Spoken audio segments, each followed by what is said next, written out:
नमस्कार, मैं हूं अशोक वर्मा। आप देख रहे हैं टीवी 20 न्यूज। आप बने रहिए हमारे साथ, देखते रहिए टीवी 20 न्यूज। यूपी के आजमगढ़ जिले में प्रशासन ने बुलडोजर चलाकर लाखों कीमत की जमीन कब्जा मुक्त करा दी। अफसरों के अनुसार आजमगढ़ के सदर क्षेत्र के मनचोभा ग्राम में अतिक्रमणकर्ता नवासी पुत्र ननकुल करिया पुत्र राजकुमार बलवंत सरवण पुत्र मेढा अशोक पुत्र लक्ष्मण बेचन पुत्र सूर्य हेराम श्रीराम लोगों ने ग्राम समाज की जमीन पर अवैध रूप से निर्माण कर रखा था। नोटिस के बाद भी लोगों ने यह निर्माण नहीं खाली किए थे। इसी सिलसिले में बुलडोजर चलाकर जमीन कब्जा मुक्त करा दी गई। उत्तर प्रदेश में सरकार पुनः दूसरी बार वापसी के बाद आजमगढ़ जिले में भागा का बुलडोजर फुल स्पीड में दौड़ रहा है। आज बुधवार को आजमगढ़ के सदर क्षेत्र ग्राम सभा मनचोभा में लाखों की जमीन बुलडोजर चलाकर कब्जा मुक्त कराई गई है। गांव के जिन लोगों ने ग्राम समाज की जमीन पर कब्जा कर लिया था, उस पर जमीन को कब्जे से मुक्त कराई गई।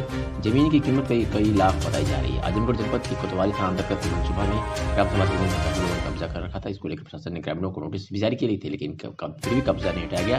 इस मामले में आज नायब तहसीलदार नीरज त्रिपाठी, प्रभारी राजस्व निरीक्षक प्रभारी सिंह लेखपाल, अवनीश कुमार सिंह, ब्रिजेश त्रिपाठी, रमाकांत सक्सेना के नेतृत्व में कार्रवाई की गई। इस दौरान ग्राम समाज की जमीन पर किए गए निर्माण को बुलडोजर ध्वस्त करा दिया गया। पुलिस अधीक्षक के निर्देश के क्रम में वर्ष 2023 में प्रत्येक माह अपराध नियंत्रण अपराधियों पर कार्रवाई व सुनवाई की सफलता के आधार पर माह के सर्वश्रेष्ठ थानाध्यक्ष का चुनाव किया जाएगा। इसके लिए मार्किंग सिस्टम बनाया गया, जिसमें कार्रवाई के लिए नंबर निर्धारित किए गए हैं। वाले थाने प्रभारियों पर कार्रवाई भी की जाएगी। इसी क्रम में आज बुधवार को अतुल थाना परिसर में जिलाधिकारी महेंद्र जन सुनवाई के दौरान मामलों को समाधान किया गया। जन सुनवाई के दौरान 7 पीड़ित फरियादियों ने अपने प्रार्थना पत्र दिए, जिसका गहनता से अवलोकन कर क्षेत्राधिकारी ने समाधान किया। वही एक मामला राजस्व संबंध प्राप्त हुआ, जिस संबंधित लेखपाल को दिया गया। जन सुनवाई के दौरान थाने पर आए फरियादियों से पूछताछ कर मौके पर ही दोनों पक्षों की सहमति से निस्तारण किया गया। जिलाधिकारी महेंद्र शुक्ला ने बताया कि अब प्रत्येक माह के बुधवार को अतरौलिया, सोमवार को बहरौला, शुक्रवार को कप्तानगंज, बृहस्पतिवार धर्मपुर में जन सुनवाई की जाएगी। इसमें लंबित मामलों का प्राथमिकता के आधार पर निस्तारण किया जाएगा। थाना स्तर पर प्रत्येक दिन थाना प्रभारी के नेतृत्व में मामलों का समाधान सुनवाई के रूप में की जाएगी। इस मौके पर थाना प्रभारी प्रेमेंद्र कुमार सिंह और उपनिरीक्षक महिला कांस्टेबल पुलिस के लिए मौजूद रहे। आजमगढ़ में डिस्ट्रिक्ट टैक्स बार एसोसिएशन के नवनिर्वाचित सदस्यों का शपथ ग्रहण समारोह मानसरोवर होटल सदारी के सभागार में आयोजित किया गया, जिसमें विशिष्ट अतिथि के रूप में श्री राम स्वरूप संयुक्त आयुक्त, मुख्य अतिथि अपर आयुक्त अयूब अली आजमगढ़ उपस्थित रहे। इनकी उपस्थिति में उदय शंकर यादव, वरिष्ठ अधिवक्ता एल्डर कमेटी के चेयरमैन की अध्यक्षता में शपथ ग्रहण समारोह संपन्न हुआ। इसके मुख्य रूप से नवनिर्वाचित अध्यक्ष श्री अमरेंद्र श्रीवास्तव, महामंत्री श्री उमेश यादव, वरिष्ठ उपाध्यक्ष श्री जय गोविंद सिंह, कनिष्ठ उपाध्यक्ष श्री दीपक राय, कोषाध्यक्ष श्री मनोज यादव, सहमंत्री अनु विश्वकर्मा, कार्यकारी सदस्य अजय कुमार श्रीवास्तव ने संभागीय नवनिर्वाचित सदस्यों ने शपथ ली। नवनिर्वाचित मंत्री उमेश यादव ने अपने अधिवक्ता साथियों का धन्यवाद दिया और कहा कि हम अधिवक्ता हित में कार्य करेंगे। इस मौके पर द डिस्ट्रिक्ट टैक्स बार के सदस्य एवं अध्यक्ष, मंत्री दीवानी बार के अध्यक्ष व मंत्री, कलेक्ट्रेट बार के अध्यक्ष व मंत्री भी शपथ ग्रहण समारोह में उपस्थित हो रहे। शपथ ग्रहण समारोह में के मौके पर डिस्ट्रिक्ट बार के सदस्य, देवांग अध्यक्ष मंत्री, दीवान बार के अध्यक्ष मंत्री, कलेक्ट्रेट बार के अध्यक्ष एवं मंत्री भी शपथ ग्रहण समारोह में उपस्थित रहे। उमेश कुमार यादव, मंत्री पद, district tax bar association Azamgarh से चुना गया हूँ। किस तरह से, मतलब क्या कहना चाहिए, किस तरह से आप कहना चाहिए? मैं बार के अपने विकास के लिए और व्यापारी हित के लिए कार्य करूँगा। संगठन की आपकी प्राथमिकता क्या रहेगी? संगठन में अपने पूरे संगठन को आगे बढ़ाना और व्यापारी हित के लिए जो भी होगा उसके लिए कार्य करेंगे। Amrendra Kumar, district tax bar association के अध्यक्ष अमरेंद्र कुमार श्रीवास्तव। आपको इंदौर पद दिया गया, क्या करना चाहिए? क्या नाम है, संगठन के हित के कार्य में जो होगा वो किया जाएगा और व्यापारियों का हित जो होगा सर्वोपरि, उसके लिए हम लोग अधिकारियों से संपर्क करके उसको निराकरण का कार्य किया जाएगा। निराकरण का प्राथमिकता क्या रहेगी अभी संगठन की? व्यापारियों का हित सर्वोपरि है और उसी के हित के लिए अधिवक्ता व्यापारी हित उसी के लिए लड़ाई लड़ा जाएगा। सबसे पहले व्यापारी हित। समाज में सामाजिक समरसता लाने, छुआछूत, ऊंच नीच, जात पात का भेद मिटाने को भारत रक्षा दल द्वारा प्रत्येक वर्ष की भांति इस वर्ष भी सामूहिक छठी भोज का आयोजन कलेक्ट्रेट चौराहे पर स्थित रिक्शा स्टैंड पर किया गया। इस भोज कार्यक्रम का नेतृत्व कर रहे भारत रक्षा दल के हरकेश विक्रम श्रीवास्तव ने बताया कि भारत रक्षा दल द्वारा यह कार्य विगत 25 वर्षों से प्रत्येक वर्ष किया जाता है। इस भोज में हम लोग कार्यकर्ताओं के घरों में सामग्री लेकर खिचड़ी बनाकर सामूहिक रूप से खिलाया जाता है। नमक कोई दाल चावल, कोई दाल कोई सब्जी कोई देता है। एक खिचड़ी पर्व का मकसद भी है जिस पर संगठन कार्य कर रहा है। आज का यह भोज 12 बजे शुरू होकर शाम 4 बजे तक चला, जिसमें 800 लोगों ने खिचड़ी के साथ ही दही, चटनी, अचार, लाई, गुड़ भी खाया। इस अवसर पर संगठन के सभी पदाधिकारी लोगों की सेवा में लगे रहे। मैं उमेश सिंह, जिलाध्यक्ष भारत रक्षा दल। आज भारत रक्षा दल द्वारा खिचड़ी का आयोजन किया गया, क्या यह तो आप लोग 25 वर्षों से देख रहे होंगे। भारत रक्षा दल का एक कार्यक्रम जो हम लोगों ने, जब से भारत रक्षा दल का जन्म हुआ है, तब से हम लोगों के अंदर एक भावना है कि जो ये सियासी पार्टियां जो जाति के नाम पे, धर्म मजहब के नाम पे राजनीति करती हैं, उसी को तोड़ने के लिए जाति तोड़ो देश जोड़ो के नाम पे हम लोग यह कार्यक्रम हम 25 वर्षों से कर रहे हैं, जिसमें हर धर्म जाति मजहब के लोग रहते हैं। किसी के घर से चावल आ जाता है, किसी के घर से दाल आ जाता है, मटर आ जाता है, लाई इकट्ठा आ जाता है। तो हर धर्म जाति मजहब के घर से यह सब सामान इकट्ठा करके बनाया जाता है, जो कि 25 वर्षों से चल रहा है। मेन मकसद हमारा यही है कि जात पात को मारो लात, आओ मिलकर खाए भात। भारतीय कम्युनिस्ट पार्टी के कार्यकर्ताओं ने जिला मुख्यालय आजमगढ़ पर आरक्षण बचाओ, रोजगार बचाओ, महंगाई और भाजपा सरकार हटाओ के नारे के तहत राष्ट्रपति को संबोधित ज्ञापन जिलाधिकारी कार्यालय पर प्रदर्शन करते हुए अतिरिक्त मजिस्ट्रेट को सौंपा। भाकपा राज्य परिषद सदस्य कॉमरेड जितेंद्र हरि पांडे एडवोकेट ने बताया कि 11 से 17 जनवरी तक उक्त मांगों को लेकर प्रदेश भर में भाकपा ने जन जागरण किया। भाजपा की सरकार में महंगाई, बेरोजगारी चरम पर है। इसके बचाव में जाति धर्म के मुद्दों को उछालते रहना इस सरकार के शासनकाल में आम बात है। कॉमरेड हामिद अली ने कहा कि भारत का संविधान जाति धर्म भाषा लिंग भेद के आधार पर किसी के साथ भेद नहीं करता। रामज्ञा यादव ने कहा कि सरकार में लोगों को आपस में बांटो राज करो की नीति अपनाई जा रही है। किसान नेता बशीर मास्टर ने कहा कि किसान मजदूर महंगाई और भाजपा की नीतियों के कारण बदलाने का जीवन जीने को मजबूर है। जिला मंत्री खरपत्तू राजभर ने कहा कि सरकार महंगाई और बेरोजगारी पर लगाम लगाए। किन मांगों को लेकर आप जिलाधिकारी कार्यालय आए? हम भारतीय कम्युनिस्ट पार्टी के उत्तर प्रदेश राज्य कार्यकारिणी के सदस्य हामिद अली और हमारे साथ में जितेंद्र हरि पांडे जो हमारे राज्य काउंसिल के मेंबर हैं, मास्टर वसीर साहब जो किसान सभा के जिला के उपाध्यक्ष हैं, भाई जियालाल जी हैं, चंद्रमोहन यादव एडवोकेट हमारे साथी सब लोग यहाँ मौजूद हैं, मखरू राजभर जी हैं, हमारे जिला मंत्री खरपत्तू राजभर जी हैं, सब लोग नौजवान सभा के जिलाध्यक्ष शेख अब्दुल्ला भी हैं और सभी साथियों के साथ आज पूरे हमारी पार्टी की तरफ से राष्ट्रीय और प्रांतीय आह्वान है कि हम पूरे जिला मुख्यालयों पर उत्तर प्रदेश के हम मांग पत्र दे करके हम इस प्रदेश सरकार और देश की जो सरकार है जो लगातार हर तरीके से महंगाई बढ़ा रही है, जिसका बोझ मजदूर और किसान अब सहन करने की पोजीशन में नहीं है। आपकी मुख्य मांगे क्या है? मुख्य मांगे हमारी जो आरक्षण में जिस तरीके से गड़बड़ियां की जा रही हैं, और ख़ास तौर से पिछड़ी जाति के आरक्षण में, तो उसका जब डायरेक्शन आ गया सुप्रीम कोर्ट ने ये कह दिया कि आप उसका परीक्षण का सर्वे करा लीजिए, तो आखिर प्रदेश सरकार इसमें क्यों देरी कर रही है? उसका सर्वे करा करके जातीय जनगणना भी करा लेना चाहिए और उस एतबार से पिछड़ी जाति का जो उसका 21% का जो रिजर्वेशन है, उस हिसाब से स्थानीय निकाय की जो सीटें हैं उस सीटों पर चुनाव वगैरह कराने में आरक्षण का लाभ देते हुए मुख्य रूप से हमारी आरक्षण से संबंधित अगर आपकी मांगे ये पूरी नहीं होती तो आगे आप लोग की रणनीति क्या है? हमारी रणनीति तो पूरे देश के अंदर वामपंथी दल और ख़ास तौर से उत्तर प्रदेश में फिर आगामी यही 5 तारीख को फरवरी में हम उत्तर प्रदेश की राज्य कार्यकारिणी की बैठक लखनऊ में होने जा रही है और आगे की रणनीति हम तय करेंगे और इस पर ज़बरदस्त तरीके से हम हमारी पार्टी के लोग आंदोलन चलाएंगे, जन जागरण करेंगे और जब तक ये मांगे पूरी नहीं हो जाती हमारा आंदोलन जारी रहेगा।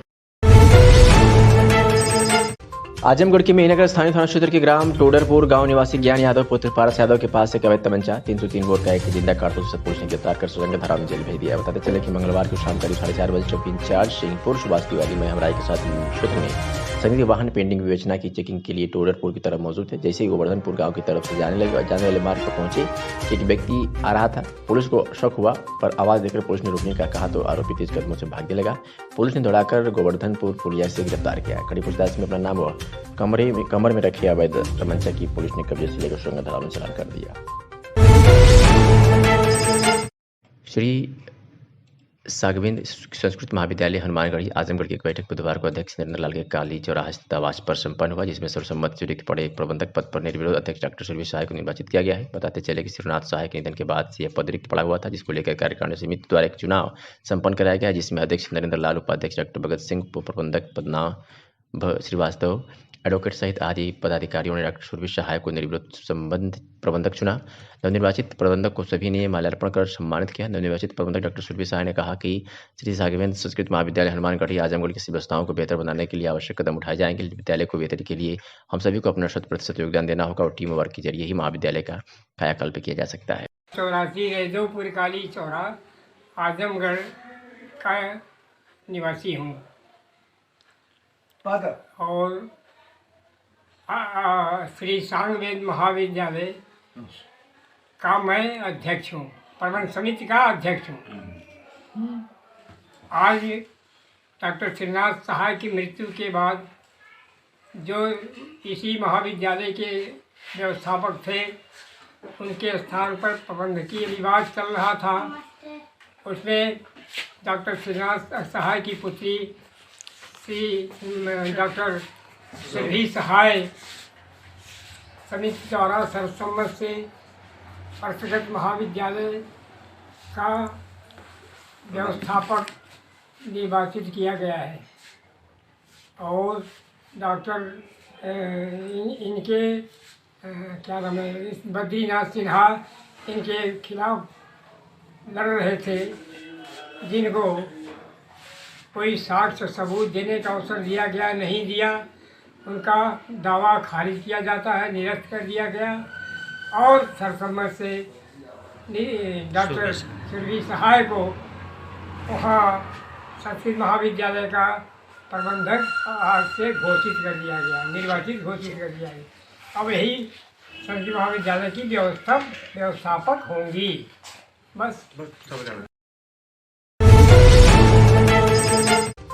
आजमगढ़ एसपी द्वारा चलाया जा रहा अभियान वांछित वारंटी की गिरफ्तारी और संदिग्ध व्यक्तियों की चेकिंग के तहत सीओ लालगंज के स्टेशन में थानाध्यक्ष सुनील कुमार सिंह मेमरा की चेकिंग कर रहे थे। चेकिंग के दौरान मंगलवार की रात समय करीब 9:15 बजे मुखबिर सूचना पर गैंगस्टर आरोपी कहीं हटने की फिराक में सिंहपुर बाजार में खड़ा था। एक मुखबिर सूचना पर वांछित अभियुक्त पुल्लू राजभर पुत्र झम्मन राजभर निवासी ग्राम पिपड़ी थाना नंदन जनपद गाजीपुर गिरफ्तार किया। इस बाबत थाना प्रभारी अनिल कुमार सिंह द्वारा बताया गया कि उक्त आरोपी गैंगस्टर के मुकदमे में वांछित था और यह अपराध चल रहा था, जिसे गिरफ्तार किया गया। उक्त व्यक्ति साथ अपराधी गोलबंद समाज विरोधी तथा शराब तस्करों का सिलसिला था, जिसे गिरफ्तार कर संगत धाराओं में चालान कर दिया गया है। खबर भदोही जिले से है, जहां बुधवार को गोपीगंज नगर के प्रमुख कालीन कंपनी सहित कंपनी के ही कई ठिकानों पर बुधवार को इनकम टैक्स की संयुक्त टीम द्वारा छापेमारी की गई। छापेमारी के दौरान क्या मिला, इसकी आधिकारिक जानकारी नहीं मिला, लेकिन छापेमारी का मामला चर्चा का विषय बन गया है। पूरे गुलाब मेवाड़ापुर स्थित प्रमुख कालीन न्यायालय के सभी प्रतिष्ठानों व आवास पर एक साथ पुलिस बल के साथ सुबह धम की टीम जांच पड़ताल शुरू कर दिया। कंपनी की छापेमारी की खबर जंगल में आग की तरह फैल गई। हर कोई इसकी जानकारी लेने में लग गया। छापेमारी कर जांच पड़ताल कर ही टीम सभी गेट को बंद करा दिया था। किसी को अंदर जाने व बाहर निकलने नहीं दिया जा रहा था। जांच पड़ताल के बीच टीम द्वारा महिला कांस्टेबल को बुलाया गया। छापेमारी करने वाली टीम में लखनऊ, वाराणसी के साथ अन्य जनपद के अधिकारी शामिल हैं। सूत्रों के अनुसार यह प्रकरण 2 दिन तक चलने की उम्मीद है। जौनपुर में दिन दहाड़े दबंगों ने एक व्यक्ति को गोली मार दी है। हालत गंभीर हो गई है। दबंगों द्वारा मारी गई गोली 40 वर्षीय व्यक्ति के पेट में गोली लगी है। उससे अस्पताल लाया गया। गोली सूचना पर मौके से पहुंची थाना पुलिस ने घायल को जिला अस्पताल पहुंचाया। पूरा मामला जफराबाद थाना क्षेत्र के मिसिरपुर गांव का बताया जा रहा है। देश के कई हिस्सों में बजरंग दल के कार्यकर्ताओं की हत्या के विरोध में बजरंगियों को आक्रोश जिला मुख्यालय पर भी देखने को मिला। बुधवार को विहिप की युवा शाखा प्रबंधक बजरंग दल द्वारा कलेक्ट्रेट चौराहे पर विरोध प्रदर्शन करते हुए राष्ट्रपति को संबोधित 4 सूत्रीय ज्ञापन जिलाधिकारी को सौंपा गया। पहले तो कार्यकर्ता कुंवर सिंह मुल्तान के निकट एकत्रित होकर जय श्री राम का नारा लगाते हुए हाथों में तख्तियां लिए कलेक्ट्रेट चौराहे पर पहुंचे, जहां जमकर जिहादी उन्मादियों के विरुद्ध नारेबाजी की गई। बजरंग दल के प्रांत सह संयोजक कौरव रघुवंशी ने बताया कि जिहादी ताकतों द्वारा कभी सरतन से जुदा के नाम पर तो कभी विहिप बजरंग दल के कार्यकर्ताओं की चोरी छिपी हत्या के नाम पर हिंदू समाज को आतंकित करने का षड्यंत्र सजा रहा है। बीते 8 जनवरी को असम के करीमगंज जिले में बजरंग दल के कार्यकर्ता शंभू कोरी की एक जिहादी द्वारा चाकू गोदकर हत्या कर दी गई। कर्नाटक में हर्षा की हत्या, दिल्ली में रोहित शर्मा की हत्या समेत पिछले 2 वर्षों में बजरंग दल के 9 कार्यकर्ताओं की हत्या के साथ 32 कार्यकर्ताओं पर जानलेवा हमले हुए हैं। सोची समझी साजिश के तहत हमलों के लिए नाबालिगों को आगे किया जा रहा है, जो कि मदरसों की शिक्षा के कारण क्रूरता और घृणा से कूट कूट कर भरे होते हैं। इसलिए बजरंग दल राष्ट्रपति से मांग करता है कि भड़काऊ भाषण देने वाले मौलवियों और नेताओं पर नियंत्रण करने के लिए एक कठोर कानून बनाया जाए। इन मामलों में शामिल नाबालिगों को बालिग मानकर कठोर सजा दी जाए, जिससे कि ऐसी घटना पर रोक लगे एवं इस हिंसा के लिए प्रेरित करने वाले शिमी सिटीजन फोरम जैसे संगठनों को प्रतिबंधित करते हुए मदरसों पर प्रभावी नियंत्रण की व्यवस्था बनाई जाए।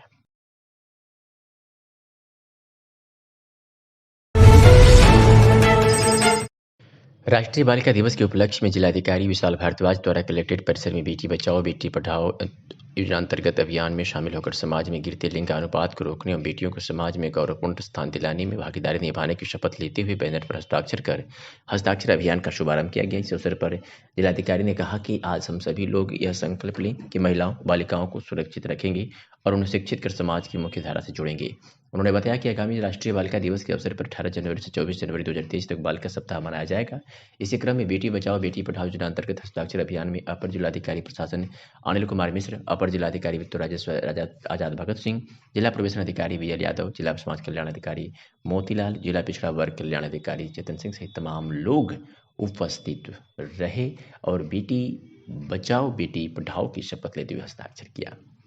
इसके साथ ही कलेक्ट्रेट के अधिकारी कर्मचारियों सहित महिला कल्याण विभाग के अनु सिंह, ममता यादव, शिवाली त्रिपाठी, रंजना मिश्रा हस्ताक्षर किया गया। ग्राम सभा कोल ककरहटा व दाऊदपुर भितरी से मुबारकपुर मोहम्मदाबाद मऊ को जोड़ने के लिए तमसा नदी पर पुल निर्माण की मांग को लेकर भाजपा जिला उपाध्यक्ष हरिवंश मिश्र के नेतृत्व में ग्रामीणों ने जिलाधिकारी को पत्रक सौंपा है। पत्रक सौंपते हुए श्री मिश्र ने ग्रामीणों की समस्याओं का निराकरण कराते हुए सर्वे स्थान पर ही पुल निर्माण कराए जाने की मांग किया। जिला उपाध्यक्ष हरिवंश मिश्रा ने बताया कि तमसा नदी पर पुल बनाने के लिए ग्रामीण काफी लंबे समय से मांग करते चले आ रहे हैं। इसी को लेकर भाजपा जिला अध्यक्ष ध्रुव कुमार को भी पत्रक दिया गया है, जिसको संज्ञान लेते हुए पुल निर्माण हेतु सेतु निगम द्वारा सर्वे भी कराया ताकि ग्राम सभा कोल ककरहटा व दाऊदपुर भितरी से मुबारकपुर मोहम्मदाबाद मऊ को जोड़ने के लिए तमसा नदी पर पुल निर्माण के लिए चयनित किया गया है। जिला उपाध्यक्ष श्री मिश्र ने आरोप लगाया कि गाँव के कुछ लोगों के अवरोध करने के कारण चयनित स्थान से अन्यंत्र स्थान पर पुल निर्माण का प्रयास किया जा रहा है, जो दुर्भाग्यपूर्ण है ताकि ककरहटा जीवनपुर कोटरा सखिया भटिया मरखापुर मनचोभा दाऊदपुर भितरी सलारपुर ठकुआ पियोरपुर बंसी बाजार देवदाउड़ मुबारकपुर के लोग इस पुल का लाभ मिले और मोहम्मदाबाद मऊ जाने के लिए आसानी भी हो जाए।